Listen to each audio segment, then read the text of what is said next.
আপনি কি জানেন ইবলিস শয়তানের মৃত্যু কখন এবং কিভাবে হবে? যখন আল্লাহ তাআলা ইবলিস শয়তানকে জান্নাত থেকে বের করে দিয়েছিল, ইবলিস শয়তান আল্লাহর কাছে কিয়ামত পর্যন্ত আল্লাহর কাছে হায়াত চেয়েছিল।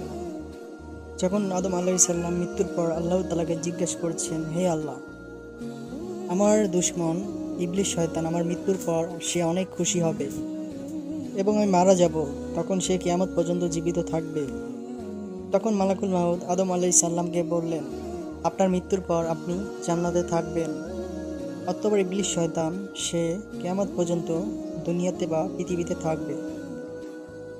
তাকে এমন কিয়ামতের আগে এমন কষ্টনাদায়ক মৃত্যু দেওয়া হবে যে যতটা মৃত্যুর যন্ত্রণা পৃথিবীর সকল মানুষকে দেওয়া হয়নি মারা যাওয়ার সময়, তার চেয়েও 3 গুণ বেশি মৃত্যুর যন্ত্রণা ইবলিস শয়তান মারা যাওয়ার আগে পাবে এবং তার মৃত্যুর পরে সরাসরি জাহান্নামে চলে যাবে, যেখানে সে সর্বকালের জন্য শাস্তি ভোগ করতে থাকবে। হে আল্লাহ, আমাদেরকে ইবলিস শয়তান থেকে বাঁচিয়ে রাখার তৌফিক দান করুন।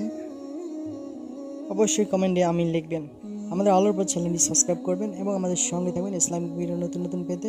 ভিডিওটি যদি ভালো লাগে একটি কমেন্টে জানাবেন কেমন ভিডিওটি লেগেছে এবং ভিডিওটি শেয়ার করবেন। অবশ্যই শেয়ার করে সবাইকে দেখার সুযোগ করে দেবেন। আল্লাহ হাফেজ। নেক্সট ভিডিওতে আবার দেখা হবে।